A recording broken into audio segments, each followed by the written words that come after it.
ഞാനൊരു കാര്യം പറയട്ടെ. ഒരേ ദിവസം പല സ്ഥലങ്ങളിൽ മാറി മാറി ചെന്നിരുന്ന് ഒരേ വിഷയം സംസാരിച്ച് ജനലക്ഷങ്ങളുടെ മുന്നിൽ ഇരുന്ന് ലൈവായിട്ട് തേയാൻ കഴിയുമോ നിങ്ങൾക്ക്?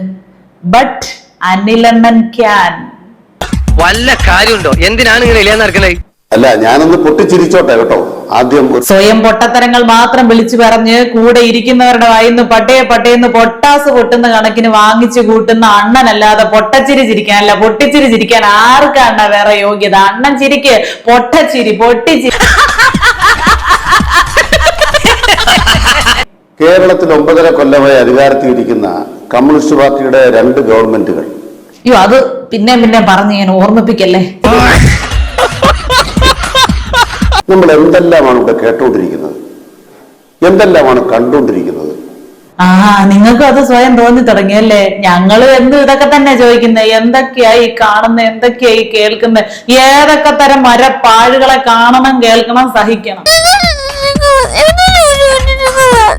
നിങ്ങളുടെ കമ്മ്യൂണിസ്റ്റ് വിരുദ്ധ ഭ്രാന്തും മുതലാളിമാരെ പീഡിപ്പിക്കാനുള്ള നിങ്ങളുടെ ജ്വരയുമാണ് ഈ മസാല ബോണ്ട്.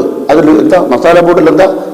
എന്റെ പൊന്നു PG, കമ്മ്യൂണിസ്റ്റ് വിരുദ്ധത കൊണ്ട് നിങ്ങൾ ഭ്രാന്ത് പിടിച്ച് ഓരോന്ന് ആവശ്യമില്ലാതെ സംസാരിക്കരുത്. മസാല ബോണ്ട ഉണ്ടാക്കുന്ന കാര്യത്തിൽ ഇവിടുത്തെ മന്ത്രിമാർക്കോ കമ്മ്യൂണിസ്റ്റ് ഭരണകൂടത്തിനോ എന്തെങ്കിലും കൈയുണ്ടോ? മസാല ബോണ്ട എന്ന് പറഞ്ഞാൽ എന്താ? ദക്ഷിണേന്ത്യയിലുള്ള ഒരുവിധപ്പെട്ട എല്ലാ സംസ്ഥാനങ്ങളിലും ഉള്ള ആളുകളൊക്കെ അത് രുചിച്ചിട്ടുണ്ടായിരിക്കും കേട്ടോ. നല്ലൊരു പലഹാരമാണ്. അണ്ണം കഴിച്ചിട്ടുണ്ടോ അണ്ണ മസാല ബോണ്ട? കിട്ടിയാ? ഇല്ല, ചോദിച്ചു വാങ്ങിച്ചു. എന്തെങ്കിലും കിട്ടിയ ഉടനെ മാർക്സിസ്റ്റ് പാർട്ടി കിട്ടി ചാമ്പാൻ നടക്കരുത്. ഇനി എന്തോന്ന് ചാമ്പാൻ? എല്ലാം ചാമ്പിയില്ലേ? ഞാൻ ചെണ്ടയാണെന്ന ഇവിടെ ഉള്ളൊരു വിചാരം. എല്ലാവരും ഒന്നിടക്കിടക്ക് കൊട്ടും. എന്തെങ്കിലും പറഞ്ഞ് പ്രകോപിപ്പിച്ച് ഞാൻ അതിൽ കിടന്ന് ഗുസ്തി പിടിക്കാൻ എന്തും പറഞ്ഞ് പോയാൽ കേട്ടാൻ ഒരാളല്ല ഞാൻ. ഇത് 18ാമത്തെ അടവല്ല കേട്ടോ. ഇതാണ് ഇപ്പോഴത്തെ ഏക അടവ്. ഇതേ കയ്യിലുള്ളൂ. എന്തെങ്കിലും ചോദ്യം ചോദിച്ചാൽ അതിന് മറുപടി ഇല്ല.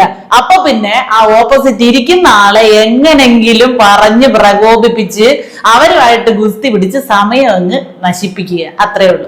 സമാധാനമായല്ലോ, സന്തോഷമായല്ലോ. കിട്ടേണ്ടതൊക്കെ കിട്ടിയല്ലോ. ഇനി സ്വസ്ഥമായിട്ട് വണ്ടി റോഡിൽ പോട്ടെ.